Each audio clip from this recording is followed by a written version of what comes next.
नमस्कार मेरे प्यारे दोस्तों, स्वागत करता हूं आपका आपके परिवार इनोवेशन स्टडी चैनल में।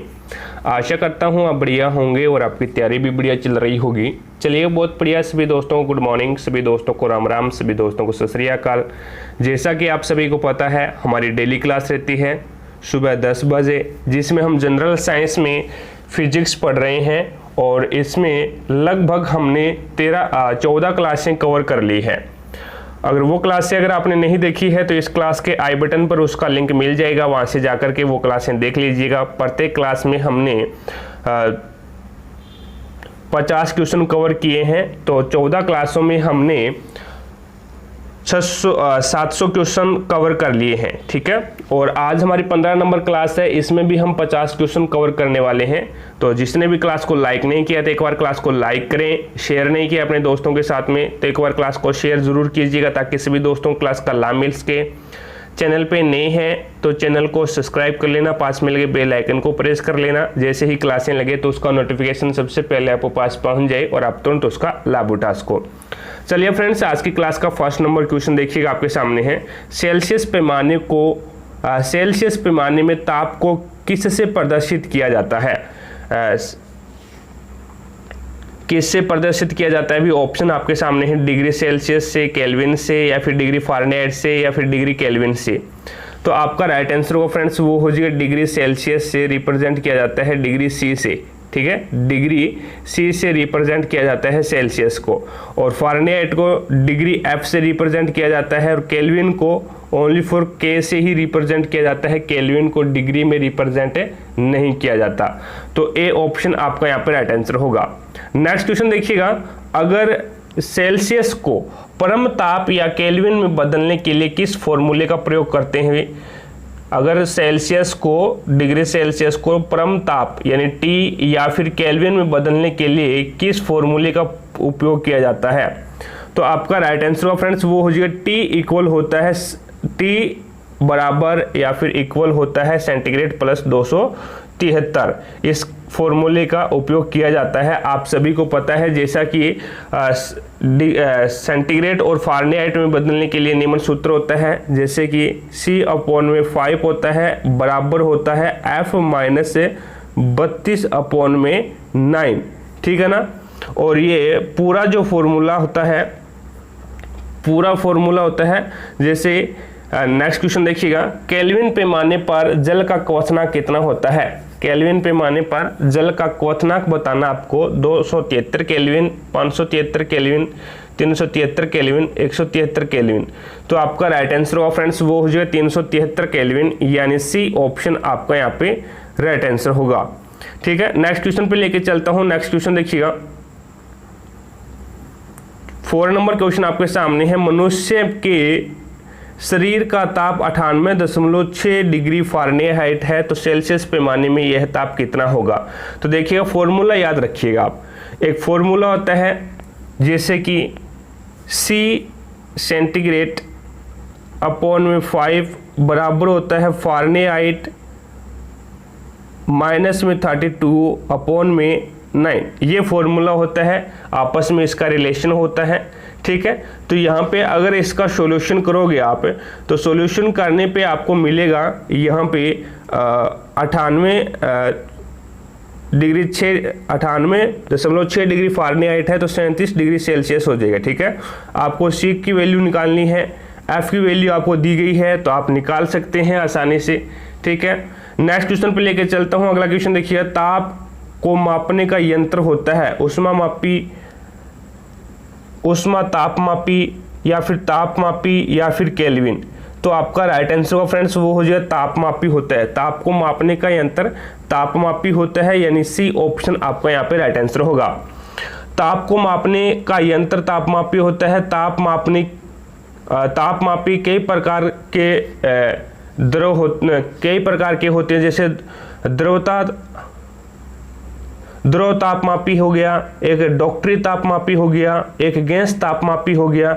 ठीक है ना, नेक्स्ट क्वेश्चन पे लेके चलता हूँ। 6 नंबर क्वेश्चन देखिए आपके सामने है। क्वेश्चन है, कमरे का सामान्य तापमान कितना होता है बताइएगा? 25 degree centigrade, 70 degree Fahrenheit, 298 kelvin या फिर इनमें से सभी। तो आपका राइट आंसर होगा केल्विन में वो क्या कितना होता है 298 केल्विन होता है। फारेनहाइट की अगर मैं बात करूं तो फारेनहाइट की अगर मैं बात करूं तो 77 डिग्री फारेनहाइट होता है, और सेल्सियस में बात करूं तो 25 डिग्री सेल्सियस होता है। ठीक है, डी ऑप्शन आपका यहाँ पे राइट आंसर होगा।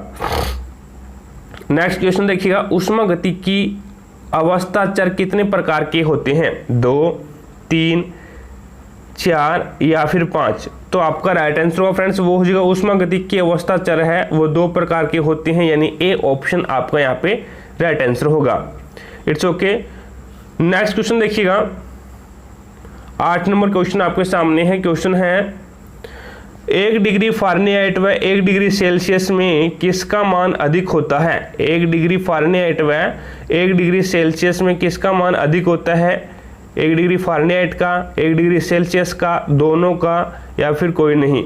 तो 1 डिग्री फारेनहाइट 1 डिग्री सेल्सियस का होगा भी, ठीक है ना। बी ऑप्शन आपका यहाँ पे राइट आंसर होगा। 40 डिग्री ताप पर सेंटीग्रेड और फारेनहाइट का मान है वो समान होता है भी। It's okay. नेक्स्ट क्वेश्चन लेके चलता हूँ। 9 नंबर क्वेश्चन देखिए आपके सामने है। क्वेश्चन है प्रतिरोध तापमापी में केल्विन प्लेटिनम का तार ही क्यों प्रयुक्त किया जाता है? क्योंकि प्लेटिनम का गलनांक अधिक होता है, विशिष्ट प्रतिरोध अधिक होता है, या फिर प्रतिरोध ताप गुणांक अधिक होता है, उपयोग सभी। तो आपका राइट आंसर होगा ऑल ऑफ दीज, यानी डी ऑप्शन आपका यहाँ पे राइट आंसर होगा। प्लेटिनम प्रतिरोध तापमापी में प्लेटिनम का तार इसीलिए प्रयोग किया जाता है क्योंकि प्लेटिनम का गलनांक, विशिष्ट प्रतिरोध ताप गुणांक आदि सभी के मान अधिक होते हैं और अन्य जो पदार्थ होते हैं अन्य पदार्थों से रासायनिक अभिक्रिया नहीं करते हैं। नेक्स्ट क्वेश्चन पे लेके चलता हूं। अगला क्वेश्चन देखिएगा, 10 नंबर क्वेश्चन आपके सामने है। सीबेक प्रभाव पर आधारित तापमापी कौन सा है? द्रव तापमापी, डॉक्टरी तापमापी, ताप युग्म तापमापी, या फिर गैस तापमापी? तो आपका राइट आंसर होगा वो हो जाएगा ताप युग्म तापमापी है, वो सीबेक प्रभाव पर आधारित है, यानी सी ऑप्शन आपका यहाँ पे राइट आंसर होगा। नेक्स्ट क्वेश्चन पे लेके चलता हूं। अगला क्वेश्चन देखिएगा, जो डॉक्टरी तापमापी का ताप प्रास होता है वो 35 डिग्री सेल्सियस से 43 डिग्री सेल्सियस तक, और फारेनहाइट में अगर मैं बात करूं तो 95 डिग्री फारेनहाइट से 110 डिग्री फारेनहाइट तक होता है। क्योंकि इसका प्रयोग जवर को मापने के लिए किया जाता है, इसीलिए डॉक्टरी तापमापी को जवर मापी भी कहते हैं। नेक्स्ट क्वेश्चन देखिएगा, 11 नंबर क्वेश्चन आपके सामने है। जवर को मापने के लिए किस तापमापी का प्रयोग किया जाता है? डॉक्टरी तापमापी पैमाने का, या फिर द्रव तापमापी पैमाने का, गैस तापमापी पैमाने का, या फिर प्रतिरोध तापमापी पैमाने का? तो 11 नंबर क्वेश्चन में आपका राइट आंसर होगा फ्रेंड्स वो हो जाएगा डॉक्टरी तापमापी पैमाने का उपयोग किया जाता है, यानी ए ऑप्शन आपका यहाँ पे राइट आंसर होगा। उस पे जो रीडिंग होती है वो 35 डिग्री सेल्सियस से 43 डिग्री सेल्सियस, और फारेनहाइट में 95 डिग्री फारेनहाइट से 110 डिग्री फारेनहाइट तक होती है। ठीक है। गैस के विशिष्ट 2 प्रतिरोध ऊष्माधारिता है। गैस के लिए प्रयुक्त 2 विशिष्ट ऊष्माधारिता है। स्थिर आयतन पर विशिष्ट ऊष्माधारिता, या फिर स्थिर दाब पर विशिष्ट ऊष्माधारिता, या फिर ए व बी दोनों, या फिर इनमें से कोई नहीं? तो आपका राइट आंसर होगा फ्रेंड्स वो हो जाएगा ए व बी दोनों, यानी सी ऑप्शन आपका यहाँ पे राइट आंसर होगा। नेक्स्ट क्वेश्चन पे लेके चलता हूँ। अगला क्वेश्चन देखिएगा, जल की विशिष्ट ऊष्माधारिता कितनी होती है ये आपको बताना है।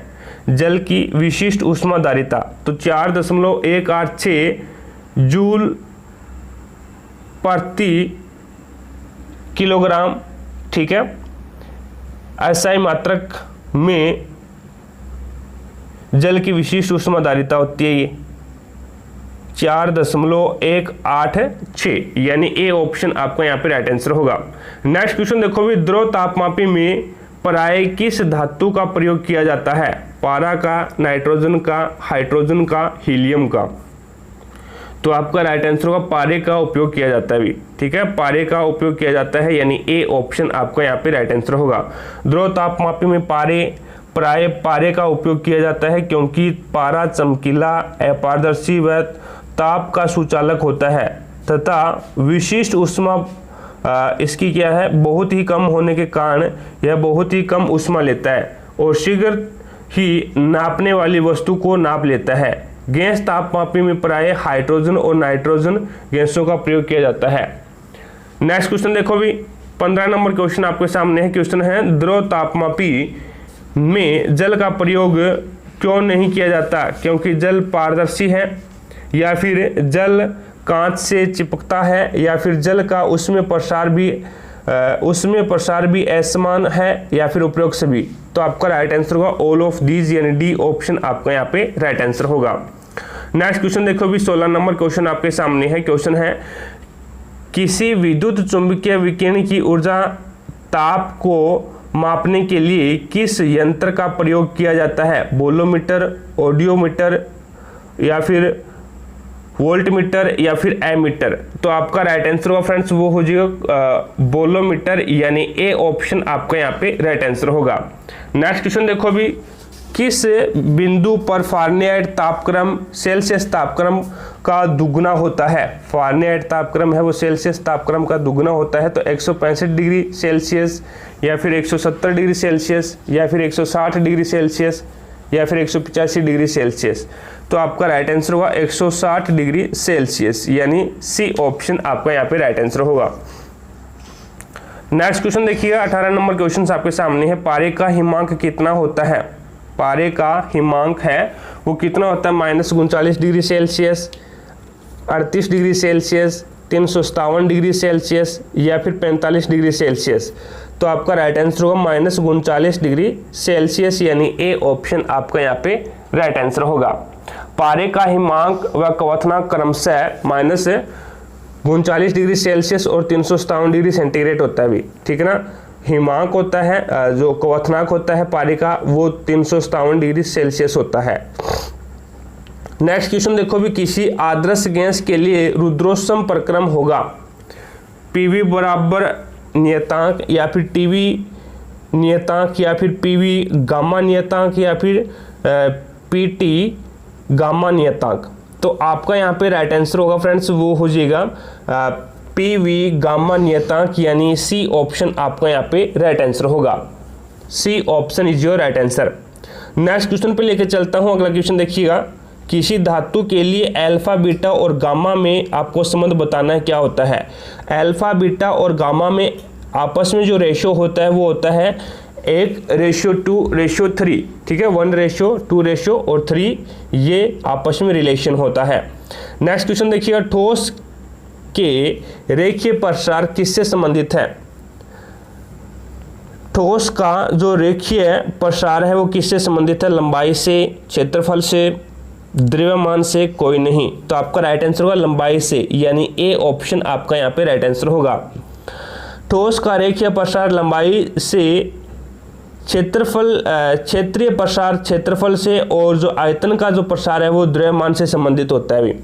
नेक्स्ट क्वेश्चन देखिएगा, ठोस के रेखीय प्रसार गुणांक का मात्रक क्या होता है? डिग्री सेल्सियस, प्रति डिग्री सेल्सियस, या फिर दोनों, या फिर इनमें से कोई नहीं। तो आपका राइट आंसर होगा प्रति डिग्री सेल्सियस, यानी बी ऑप्शन आपका यहाँ पे राइट आंसर होगा। नेक्स्ट क्वेश्चन देखो भी, 23 नंबर क्वेश्चन आपके सामने है। कैलोरीमीटर प्राय तांबा का ही क्यों बनाया जाता है?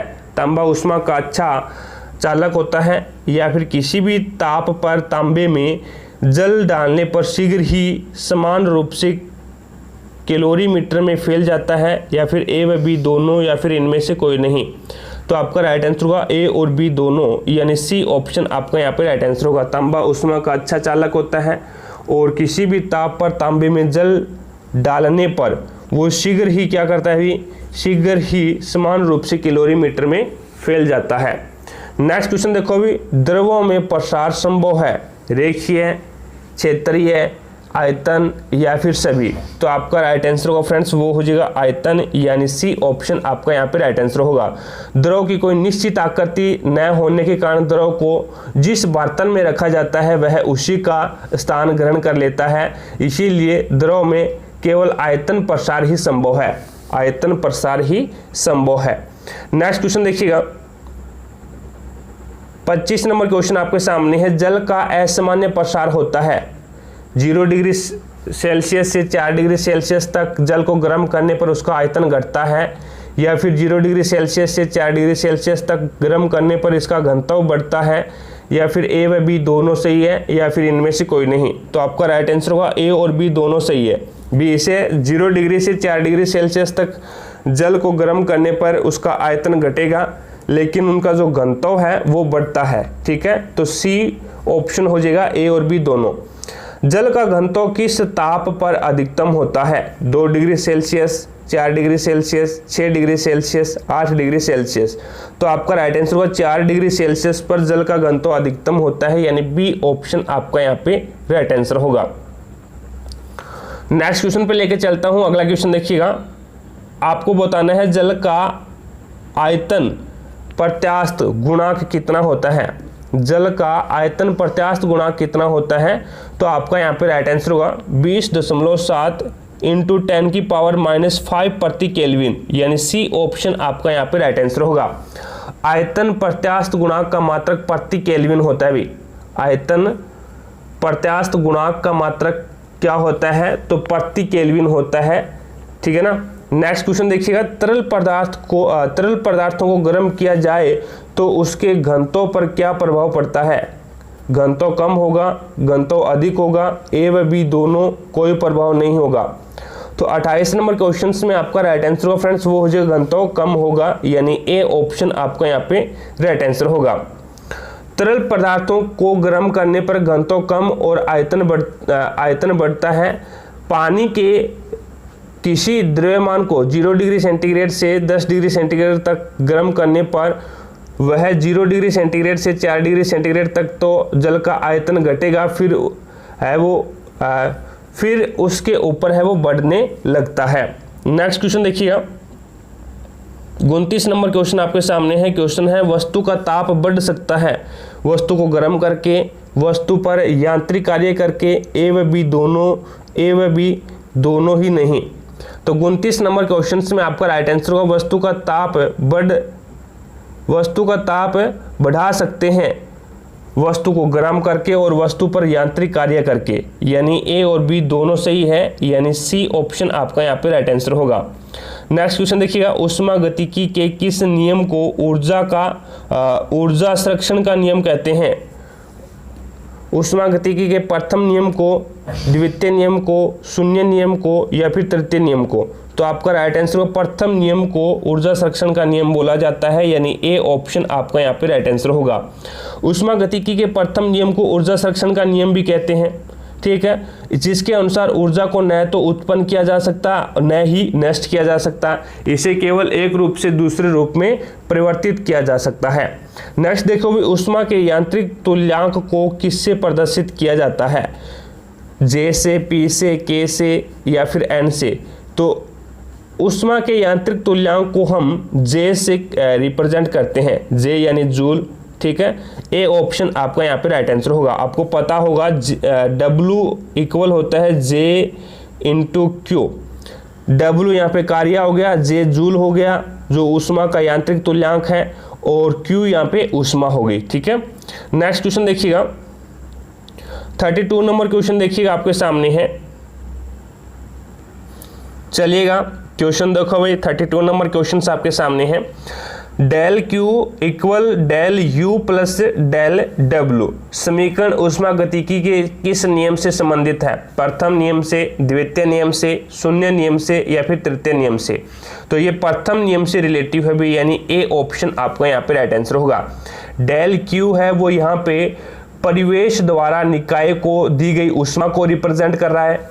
डेल W है वो निकाय द्वारा परिवेश पर किया गया कार्य को रिप्रेजेंट कर रहा है। डेल U है वो निकाय की आंतरिक ऊर्जा में परिवर्तन को रिप्रेजेंट कर रहा है। ठीक है, नेक्स्ट क्वेश्चन पे लेके चलता हूं। 33 नंबर क्वेश्चन देखो भी आपके सामने है। क्वेश्चन है, अत्यधिक ठंड में पानी ले जाने वाले पाइप क्यों फट जाते हैं? जल का घनत्व घटता है, या फिर बर्फ का आयतन जल के आयतन से अधिक होता है, क्योंकि ठंड में पानी बर्फ बन जाता है और दबाव के कारण पानी जो पाइप है वो फट जाते हैं। ए व बी दोनों सही है, या फिर इनमें से कोई नहीं? तो आपका राइट आंसर होगा वो हो जाएगा B option is your right answer. बर्फ का आयतन है वो जल के आयतन से अधिक होता है, क्योंकि ठंड में पानी है वो बर्फ बन जाता है और दबाव के कारण क्या है, पानी जो पाइप है वो फट जाते हैं।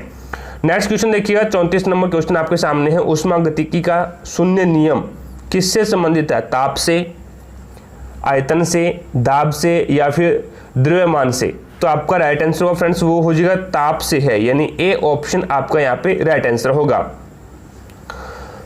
ऊष्मागतिकी के शून्य नियम यह बताता है कि यदि दो निकाय किसी तीसरे निकाय के साथ पृथक पृथक रूप से तापीय साम्य है तो वे क्या है, परस्पर भी तापीय साम्य होते हैं। 1931 में R.H. फाउलर ने शून्य कोटि नियम का प्रतिपादन किया था भी, ठीक है ना। शून्य कोटि नियम का प्रतिपादन किसने किया था? तो 1931 में किया गया था R.H. फाउलर ने। नेक्स्ट क्वेश्चन देखिएगा, 35 नंबर क्वेश्चन आपके सामने है। आंतरिक ऊर्जा निर्भर करती है पदार्थ की प्रकृति पर या फिर पदार्थ निकाय की अवस्था पर या फिर अवस्था के प्रकार पर या फिर उपरोक्त सभी? तो आपका राइट आंसर होगा फ्रेंड्स वो हो जाएगा निकाय की अवस्था पर, यानी बी ऑप्शन आपका यहाँ पे राइट आंसर होगा। 36 नंबर क्वेश्चन देखिएगा, आंतरिक ऊर्जा की अभिधारणा सर्वप्रथम किस नियम द्वारा दी गई? ऊष्मागतिकी के शून्य नियम से या फिर ऊष्मागतिकी के प्रथम नियम से या फिर ऊष्मागतिकी के द्वितीय नियम से या फिर इनमें से कोई नहीं? तो आपका राइट आंसर होगा वो हो जाएगा प्रथम नियम से, यानी बी ऑप्शन आपका यहाँ पे राइट आंसर होगा।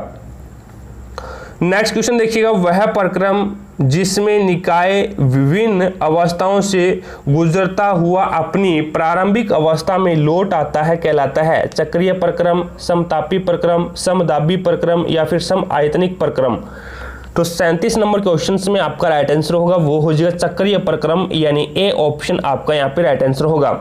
चक्रीय प्रक्रम में निकाय की आंतरिक ऊर्जा में कोई परिवर्तन नहीं होता है। नेक्स्ट क्वेश्चन देखिएगा, समतापीय प्रक्रम संबंधित है, समतापीय प्रक्रम संबंधित है पीवी गामा इक्वल नियतांक, पीवी इक्वल नियतांक, ए व बी दोनों इनमें से कोई नहीं? तो आपका राइट आंसर होगा पीवी इक्वल नियतांक, यानी बी ऑप्शन आपका यहाँ पे राइट आंसर होगा। नेक्स्ट क्वेश्चन पे लेके चलता हूँ, 39 नंबर क्वेश्चन देखिएगा, सुमेलित करना आपको। यहाँ पे समतापीय स्थिर ताप, समदाबीय स्थिर दाब, समआयतनिक स्थिर आयतन, रुद्रोष्म, डेल Q इक्वल 0 ये यहाँ पे रिप्रेजेंट कर रहा है भी निकाय पर प्रवेश के मध्य ऊष्मा, ठीक है। ये देखिएगा आपको यहाँ पे सुमेलित करना है, तो देखिएगा सुमेलित हो जाएगा ये इस प्रकार से। समतापीय है वो समताप स्थिर ताप हो गया, ठीक है। समदाबीय है वो स्थिर दाब को रिप्रेजेंट कर देगा, सम आयतनिक है वो स्थिर आयतन को रिप्रेजेंट कर देगा, और रुद्रोष्म है ये रिप्रेजेंट कर देगा डेल Q इक्वल 0, यानी निकाय में प्रवेशन के मध्य ऊष्मा प्रवाह नहीं है, इसको रिप्रेजेंट कर रहा है। इस प्रकार से ये सही सुमेलित हो जाएगा। 40 नंबर क्वेश्चन देखो, आपको सुमेलित करना है समदाबी प्रक्रम। समदाबी प्रक्रम को हम किससे रिप्रेजेंट करते हैं? Del P equal 0, del P equal 0 से रिप्रेजेंट करते हैं। समतापी प्रक्रम को हम किससे रिप्रेजेंट करते हैं? तो समतापी प्रक्रम को हम डेल T इक्वल 0 से रिप्रेजेंट करते हैं, और सम आयतनिक प्रक्रम को हम किससे रिप्रेजेंट करते हैं? तो आपका हो जाएगा डेल V इक्वल 0, और रुद्रोष्म प्रक्रम को Q इक्वल 0 से रिप्रेजेंट करते हैं। इस प्रकार से ये सही सुमेलित हो जाएगा। अगला क्वेश्चन देखो, विलग निकाय में होता है न ही कार्य कर सकता न ही ऊष्मा का आदान प्रदान कर सकता है, ए व बी दोनों इनमें से कोई नहीं? तो आपका राइट आंसर होगा फ्रेंड्स वो हो जाएगा ए और बी दोनों, ए और बी दोनों, यानी सी ऑप्शन आपका यहाँ पे राइट आंसर होगा। विलग निकाय के लिए Q इक्वल W इक्वल 0 होता है भी, Q इक्वल W इक्वल 0 होता है। अतः ऊष्मागतिकी के प्रथम नियम के अनुसार डेल U इक्वल क्या होता है? Q माइनस W होता है भी। सूत्र के निकाय की आंतरिक ऊर्जा शून्य होती है, ठीक है। 42 नंबर क्वेश्चन देखो, भी सुमेलित करना आपको। यहाँ पे भाप इंजन के बॉयलर में जल का गर्म होना समतापी प्रक्रम है क्या? गैसों में विस्फोट होना समदाबी प्रक्रम है क्या? अचानक टायर का फट जाना समआयतनिक प्रक्रम है क्या? या फिर बर्फ का अपने गलनांक पर पिघलना रुद्रोष्म प्रक्रम है क्या? तो आपको यहाँ पे सुमेलित करना है, तो ये सुमेलित होगा भाप इंजन के बॉयलर में जल का गर्म होना, ये प्रक्रम है समदाबी प्रक्रम का। ठीक है, पहला आ जाएगा सेकंड पे समदाबी प्रक्रम का। गैसों में विस्फोट होना ये समआयतनिक प्रक्रम है। ठीक है, अचानक टायर का फटना ये है रुद्रोष्म प्रक्रम का। ठीक है, और बर्फ का अपने गलनांक पर पिघलना ये प्रक्रम है समतापी प्रक्रम का। ये चला जाएगा पहले पे समतापी प्रक्रम का। ठीक है, नेक्स्ट क्वेश्चन देखो भी, नेक्स्ट क्वेश्चन है शुष्क बर्फ क्या है? तो शुष्क बर्फ एक आसान सा क्वेश्चन है, ठोस कार्बन डाइऑक्साइड होता है। ठीक है, सी ऑप्शन आपका यहाँ पे राइट आंसर होगा। नेक्स्ट क्वेश्चन देखिएगा, 44 नंबर क्वेश्चन आपके सामने है। क्वेश्चन है किसी पदार्थ के 1 ग्राम द्रव्यमान का ताप 1 डिग्री सेल्सियस बढ़ाने के लिए आवश्यक ऊष्मा की मात्रा कहलाती है? वाष्पन ऊष्मा, विशिष्ट ऊष्मा, गुप्त ऊष्मा या फिर इनमें से कोई नहीं? तो वो कहलाएगी भी विशिष्ट ऊष्मा कहलाएगी, यानी बी ऑप्शन आपका यहाँ पे राइट आंसर होगा। जैसा कि आपको पता होगा S इक्वल क्या होता है? S इक्वल होता है Q अपॉन में M इंटू डेल टी, ये होता है। ठीक है, तो यहाँ पे S को पदार्थ की विशिष्ट ऊष्माधारिता कहते हैं। यह पदार्थ की प्रकृति व उसके ताप पर निर्भर करती है। विशिष्ट ऊष्मा का मात्रक आप मुझे कमेंट सेक्शन में कमेंट करके जरूर बताइएगा क्या होता है भी। ठीक है ना। नेक्स्ट क्वेश्चन देखो भी, 45 नंबर क्वेश्चन आपके सामने है। एल्यूमिनियम की विशिष्ट ऊष्माधारिता कितनी होती है बताइएगा, सुमेलित करना है। तो एल्यूमिनियम की विशिष्ट ऊष्माधारिता है वो 900 होती है, एकदम सही है। कार्बन की विशिष्ट ऊष्माधारिता कितनी होती है? तो 506.5 होती है, एकदम सही है। नेक्स्ट देखो, तांबा की विशिष्ट ऊष्माधारिता कितनी होती है? तो 386.4 होती है। और शीशा की 127.7 होती है विशिष्ट ऊष्माधारिता। नेक्स्ट क्वेश्चन पे लेके चलता हूं। अगला क्वेश्चन देखिए, 46 नंबर क्वेश्चन आपके सामने है। क्वेश्चन है द्रव का वाष्प में बदलना किस प्रक्रम का उदाहरण है?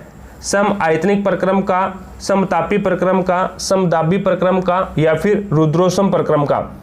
तो आपका राइट आंसर होगा फ्रेंड्स वो हो जाएगा समदाबी प्रक्रम का, यानी सी ऑप्शन आपका यहाँ पे राइट आंसर होगा। नेक्स्ट क्वेश्चन देखिएगा, ऊष्मागतिकी का द्वितीय नियम व्यक्त किया जाता है 1 कथन के रूप में, 2 कथन के रूप में, 3 कथन के रूप में, 4 एक कथन के रूप में? तो आपका राइट आंसर होगा फ्रेंड्स वो हो जाएगा 2 कथन के रूप में व्यक्त किया जाता है, यानी बी ऑप्शन आपका यहाँ पे राइट आंसर होगा।